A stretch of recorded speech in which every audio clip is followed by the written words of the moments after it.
السلام علیکم۔ بسم اللہ الرحمن الرحیم۔ بغیر رکوع اور سجدے کے صرف قیام پر مشتمل مسجد کو قبلہ رو لٹا کر غسل کے بعد کفن پہنا کر کسی پاک جگہ پر پڑھی جانے والی نماز جنازہ کہلاتی ہے۔ یہ یاد رہے کہ یہ ایک ایسی نماز ہے کہ جو مرنے والے کے لیے دعائے مغفرت کے طور پر پڑھی جاتی ہے۔ اب سوال یہ پیدا ہوتا ہے کہ کیا ہمارے پیارے نبی حضرت محمد صلی اللہ تعالیٰ علیہ وسلم کی نماز جنازہ پڑھی گئی؟ کیا حضور صلی اللہ تعالیٰ علیہ وسلم کو نماز جنازہ یعنی دعائے مغفرت کی ضرورت تھی؟ اگر ان کی نماز جنازہ پڑھی گئی تو کون اس کا امام تھا؟ حضور نبی کریم صلی اللہ تعالیٰ علیہ وسلم کو غسل کس نے دیا اور کفن کس نے پہنایا؟ حضور نبی کریم صلی اللہ تعالیٰ علیہ وسلم کی قبر اطہر کہاں بنائی جائے؟ یہ فیصلہ کس نے کیا؟ حضرت فاطمہ الزہرا رضی اللہ تعالیٰ عنہا دستک دینے والے کو فرماتی ہیں کہ میرے بابا کی طبیعت ٹھیک نہیں ہے، تم ابھی نہیں مل سکتے۔ حضور نبی کریم صلی اللہ تعالیٰ علیہ وسلم اپنی لخت جگر سے فرماتے ہیں، بیٹی پردہ کر لو، یہ دستک دینے والا ملک الموت ہے جس نے آج تک کسی کے دروازے پر کھڑے ہو کر اجازت نہیں مانگی۔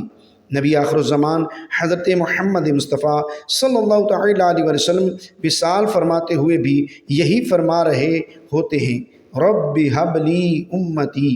وصال کی خبر پورے مدینے میں پھیل جاتی ہے۔ حضرت عمر بن خطاب رضی اللہ تعالیٰ عنہ تلوار لے کر مدینے کی گلیوں میں پھرتے ہیں کہ اگر کسی نے یہ کہا کہ نبی کریم صلی اللہ تعالیٰ علیہ وسلم کا انتقال ہو گیا ہے تو میں اس کی گردن اڑا دوں گا، وہ تو اللہ پاک سے ملاقات کے لیے گئے ہیں۔ حضرت ابوبکر صدیق رضی اللہ تعالیٰ عنہ یہ آیت تلاوت فرماتے ہیں کہ محمد صلی اللہ تعالیٰ علیہ وسلم اللہ کے رسول ہیں، اگر ان کو موت آ جائے یا پھر ان کو شہید کر دیا جائے تو کیا تم اسلام کو چھوڑ دو گے؟ اس کے بعد فرمایا، لوگو جو شخص محمد صلی اللہ علیہ وسلم کی عبادت کرتا تھا تو ذہن میں رکھو کہ عبادت اس کی جاتی ہے جو ہمیشہ زندہ رہے، لہٰذا محمد بن عبداللہ وصال فرما چکے ہیں، اور جو شخص اللہ کی عبادت کیا کرتا تھا وہ اللہ ہی کی عبادت کرے کہ اللہ ہمیشہ قائم رہنے والا ہے۔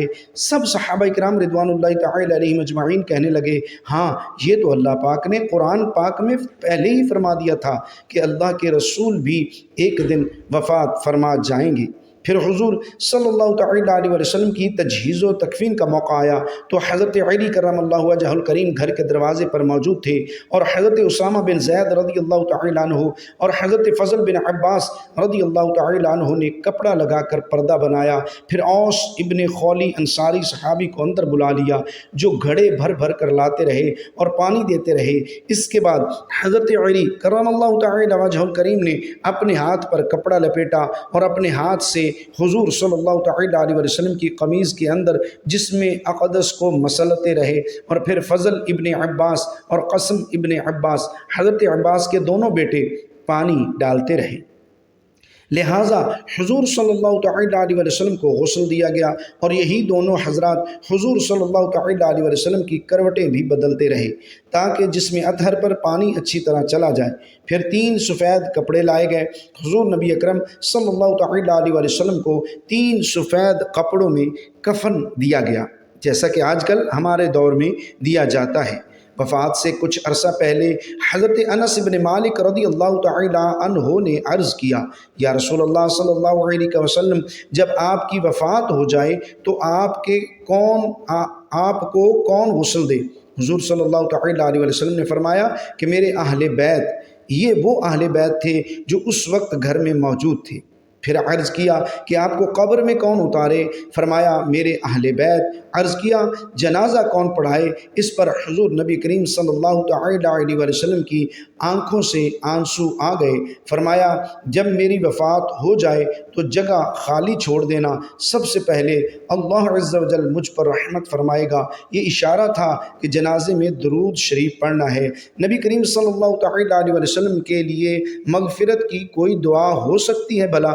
پھر فرمایا جبریل امین علیہ السلام آئیں گے اور وہ میرے لیے دعا فرق کریں گے، پھر میرے اہل بیت آ جائیں، سارے مرد آ جائیں، وہ دعا کریں گے، پھر اس کے بعد ان کی عورتیں اور بچے آ جائیں، پھر غلام آ جائیں، اس طرح پھر مہاجرین آ جائیں، ان کے مرد پہلے پھر عورتیں اور بچے، اسی طرح فرمایا کہ انصار آ جائیں اور ان کے مرد پہلے پھر عورتیں اور بچے آخر پر غلام، اس طرح جنازہ حضور صلی اللہ تعالی علیہ وسلم پر درود و سلام پڑھا گیا۔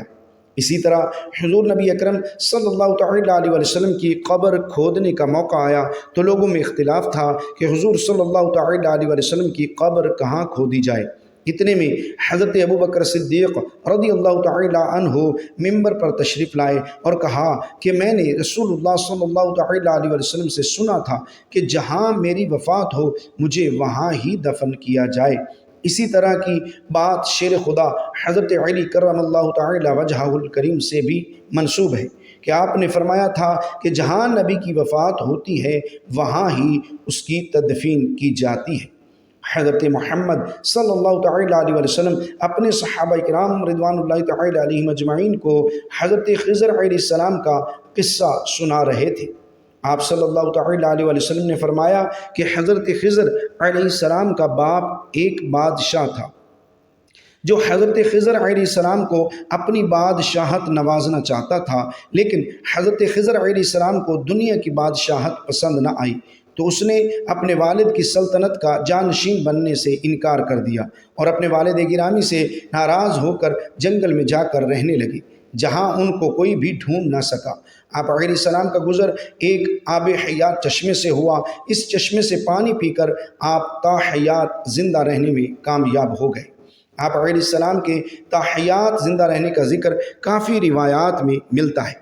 حضرت انس بن مالک رضی اللہ تعالی عنہ نے ایک روایت میں آپ کا ذکر اس طرح کیا ہے کہ جب اللہ کے نبی صلی اللہ تعالی علیہ وسلم کا وصال ہوا تو ایک بزرگ سارے مجمع سے ہوتا ہوا آپ صلی اللہ تعالی علیہ وسلم کی میت کے پاس آ کر رک گیا۔ اس نے کچھ پڑھا اور واپس چل بسا۔ اس کے جانے کے بعد وہاں موجود صحابہ کرام رضوان اللہ تعالی علیہم اجمعین نے پوچھا کہ یہ کون شخص ہے؟ اس شخص کے بارے میں کوئی علم رکھتا ہے؟ حضرت علی کرم اللہ تعالی وجہ الکریم بولے جی ہاں، یہ حضرت خضر علیہ السلام ہے۔ حضرت خضر علیہ السلام اللہ کے حکم سے مصیبت زدہ لوگوں کی رہنمائی کرتے ہیں۔ آپ علیہ السلام لوگوں سے صلح کر کے ان کو اللہ کے حکم کے مطابق زندگی بسر کرنے کا حکم دیتے ہیں۔ ایک روایت میں ہے کہ حضرت خضر علیہ السلام کی کنیت ابو العباس بلیہ بن ملکان اور اس کے آباء و اجداد کا نام یاد رکھے گا تو اس کو مرتے وقت کلمہ نصیب ہوگا۔ حضرت عیسیٰ علیہ السلام اور حضرت خضر علیہ السلام کے بعد تیسرے زندہ نبی حضرت الیاس علیہ السلام کا ذکر آتا ہے۔ آپ کا ذکر قرآن پاک میں 2 جگہوں پر موجود ہے۔ تفسیر مرحلی میں مرکوز ہے کہ حضرت الیاس علیہ السلام کو ایک نورانی گھوڑے پر بٹھا کر آسمان کی طرف لے جایا گیا تھا۔ حضرت انس بن مالک رضی اللہ تعالی عنہ سے مروی ہے کہ میرا اور حضور صلی اللہ تعالی علیہ وسلم کا گزر ایک پہاڑی سے ہوا۔ وہاں سے گزرتے ہوئے ہمیں ایک آواز سنائی دی، اے اللہ مجھے بھی حضرت محمد صلی اللہ تعالی علیہ وسلم کا امتی بنا دے۔ یہ آواز سنتے ہی اللہ کے نبی نے مجھے فرمایا، اے انس بن مالک رضی اللہ تعالی عنہ، اس آواز کا پتہ لگاؤ یہ کون ہے؟ حضرت انس رضی اللہ تعالی عنہ فرماتے ہیں کہ میں جب اس پہاڑی کے اندر گیا تو کیا دیکھتا ہوں، ایک سفید پوش بزرگ اللہ کی عبادت میں مشغول تھا۔ جب اس نے مجھے دیکھا اور کہا، اے بندے آپ حضرت محمد صلی اللہ تعالی علیہ وسلم کے صحابی ہیں؟ حضرت انس بن مالک نے ہاں میں جواب دیا۔ انہوں نے کہا کہ میرا سلام محمد بن عبداللہ صلی اللہ تعالی علیہ وسلم کو پہنچا دو اور محمد صلی اللہ تعالی علیہ وسلم سے عرض کرنا کہ حضرت الیاس علیہ السلام آپ کو ملنا چاہتے ہیں۔ میں نے واپس آ کر حضرت الیاس علیہ السلام کا پیغام آپ کو دیا تو آپ صلی اللہ تعالی علیہ وسلم مجھے ساتھ لے کر وہاں چلے گئے۔ حضرت الیاس علیہ السلام کے پاس پہنچے تو میں پیچھے ہٹ گیا۔ حضرت محمد صلی اللہ تعالی علیہ وسلم اور حضرت الیاس علیہ السلام کافی دیر تک آپس میں بات چیت کرتے رہے۔ اللہ کی طرف سے آسمان سے کھانا نازل ہوا تو حضرت محمد صلی اللہ علیہ وآلہ وسلم نے مجھے بھی پاس بلا لیا۔ ہم تینوں نے مل کر کھانا کھایا۔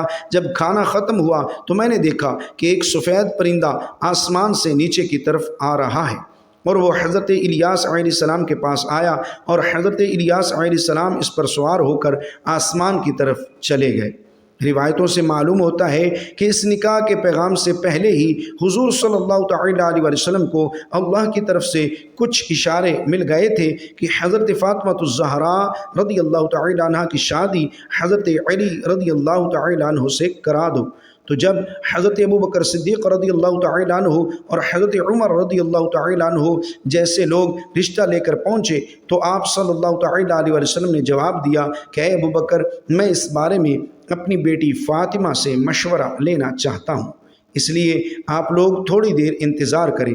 اور پھر حضور صلی اللہ تعالیٰ علیہ وسلم حجرے کے اندر اپنی بیٹی فاطمہ کے پاس گئے اور ان سے کہنے لگے کہ اے میری بچی، باہر ابوبکر و عمر علی کے ساتھ تمہارے رشتے کا پیغام لے کر آئے ہیں، کیا تم راضی ہو؟ تو اس جگہ پر کچھ روایتوں سے معلوم ہوتا ہے کہ حضرت فاطمہ نے اس وقت ایک بڑا عجیب سا جواب دیا تھا، کیونکہ ناظرین حضرت فاطمہ رضی اللہ تعالیٰ عنہ تو بے حد خوبصورت تھیں، اور حضرت علی رضی اللہ تعالیٰ عنہ آپ خوبصورت تو یقیناً ہی تھے اور ان کی آنکھ میں کچھ مسئلہ ضرور تھا جس کی وجہ سے ان کی آنکھ پوری نہیں کھلتی تھی، اور حضرت علی رضی اللہ تعالیٰ عنہ کی بائیں ٹانگ بھی ایک حادثے کی وجہ سے کچھ ٹیڑھی سی ہو گئی تھی، وہ اور قد میں بھی آپ چھوٹے تھے۔ اگرچہ حضرت علی رضی اللہ تعالیٰ عنہ نے حضور صلی اللہ تعالیٰ علیہ وسلم کا ہر موقع پر ساتھ دیا تھا، اور اسلام کی خاطر انہوں نے ایسی قربانیاں دیں کہ جنہیں بیان کرنا مشکل ہے۔ اس بات کا اعتراف سبھی صحابہ کرام رضوان اللہ تعالیٰ علیہم اجمعین کرتے تھے، اور حضرت فاطمہ الزہراء رضی اللہ تعالیٰ عنہ بھی اس چیز سے اچھی طرح واقف تھی، اور وہ حضرت علی رضی اللہ تعالیٰ عنہ کی بہت عزت کرتی تھی۔ لیکن جب ان کے ساتھ شادی کی بات آئی اور حضور صلی اللہ علیہ وآلہ وسلم نے پوچھا اے میری بیٹی فاطمہ، کیا تم علی کے ساتھ شادی کرنے کو تیار ہو؟ تو حضرت فاطمہ نے جواب دیا، کیا ایک ایسا انسان کہ جس کی آنکھ میں بیماری ہو؟ آپ رضی اللہ تعالیٰ عنہ سے متعلق یہ جملہ کہیں ملتا نہیں۔ حضرت فاطمہ رضی اللہ تعالیٰ عنہ کا جواب سن کر حضور صلی اللہ علیہ وآلہ وسلم اٹھ کر باہر تشریف لے جانے لگے، تو حضرت فاطمہ رضی اللہ تعالیٰ عنہ نے جب اپنے والد کے چہرے پر غم کے آثار دیکھے تو کہنے لگی اے میرے ابا جان، آپ کیا چاہتے ہیں؟ تو حضور صلی اللہ تعالیٰ علیہ وسلم نے جواب دیا کہ اے فاطمہ، یہ رشتہ لے کر جو حضرات میرے پاس آئے ہیں ان کا میری زندگی پر ایک بہت بڑا احسان ہے، میں انہیں منع نہیں کر سکتا۔ تو حضرت فاطمہ رضی اللہ تعالیٰ عنہ نے کہا کہ پھر میں راضی ہوں۔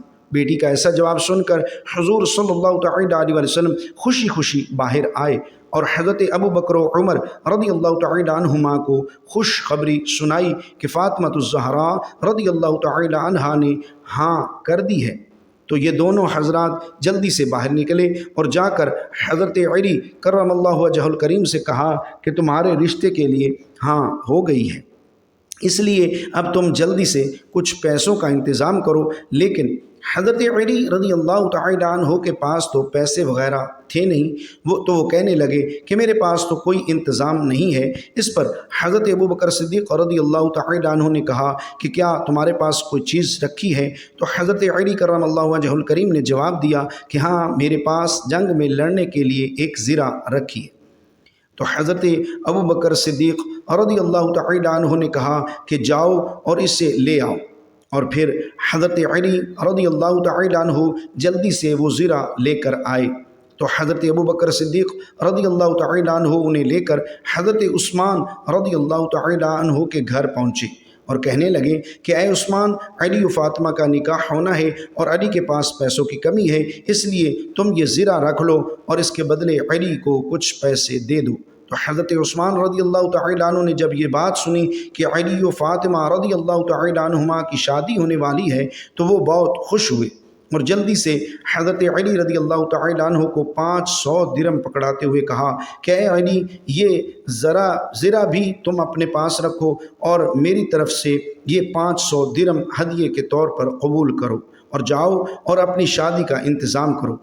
حضرت علی رضی اللہ تعالی عنہ نے وہ پیسے لا کر حضور صلی اللہ تعالی علیہ وسلم کو دے دیے، اور پھر آپ صلی اللہ تعالی علیہ وسلم نے انہی پیسوں سے حضرت فاطمہ کے لیے جہیز کا کچھ سامان منگوایا، کہ جس میں ایک تانبے کا لوٹا تھا، اور مٹی کے کچھ برتن، بچھانے کا ایک بستر تھا، اور کھجور کے 2 تکیے تھے، اور پھر حضرت فاطمہ و حضرت علی رضی اللہ تعالی عنہما کا نکاح کر دیا گیا۔ آگے چل کر ان دونوں حضرات سے جو اولادیں پیدا ہوئیں انہیں آج ہم نوجوانان جنت کے نام سے یاد کرتے ہیں۔ اس پورے اہل بیت گھرانے کی فضیلتوں میں ہزاروں حدیثیں مروی ہیں کہ حضور صلی اللہ تعالی علیہ وسلم نے حضرت فاطمہ الزہرا رضی اللہ تعالی عنہ کے بارے میں فرمایا کہ میری بچی فاطمہ میرے جگر کا ٹکڑا ہے، جس نے میری بیٹی کو رلایا اس نے مجھے رلایا، اور جس نے میری بیٹی کو خوش کیا اس نے مجھے خوش کیا۔ ایک اور حدیث میں ہے کہ حضور صلی اللہ تعالی علیہ وسلم نے فرمایا کہ میری بیٹی کا نام فاطمہ اس وجہ سے رکھا گیا کیونکہ اللہ نے اسے جہنم سے بچا لیا ہے، اور جو بھی میری بیٹی فاطمہ سے محبت کرے گا اللہ اسے بھی جہنم سے بچا لے گا۔ حضرت علی رضی اللہ تعالی عنہ سے حضور صلی اللہ تعالی علیہ وسلم فرمایا کرتے تھے کہ اے علی تو میرا بھائی ہے، جنت میں تیرا گھر میرے گھر کے سامنے ہوگا۔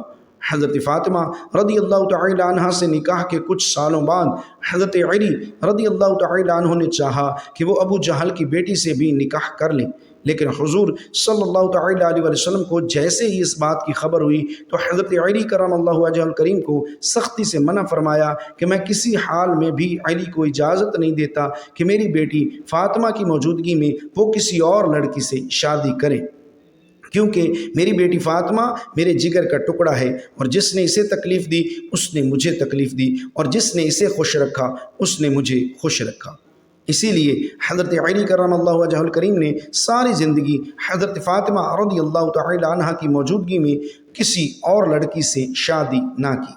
ناظرین، کچھ علماء نے لکھا ہے کہ حضرت خضر علیہ السلام اور حضرت الیاس علیہ السلام ہر سال رمضان المبارک میں بیت المقدس میں تشریف لاتے ہیں اور روزے رکھتے ہیں، حج کے موقع پر حج ادا کرتے ہوئے دکھائی دیتے ہیں۔ یہ دونوں نبی علیہ السلام بر اور بحر میں مصیب زدہ لوگوں کی مدد کرتے ہیں۔ چوتھے نبی جو ابھی تک زندہ ہیں وہ حضرت ادریس علیہ السلام ہیں، جن کے بارے میں زندہ ہونے کی روایت ملتی ہے۔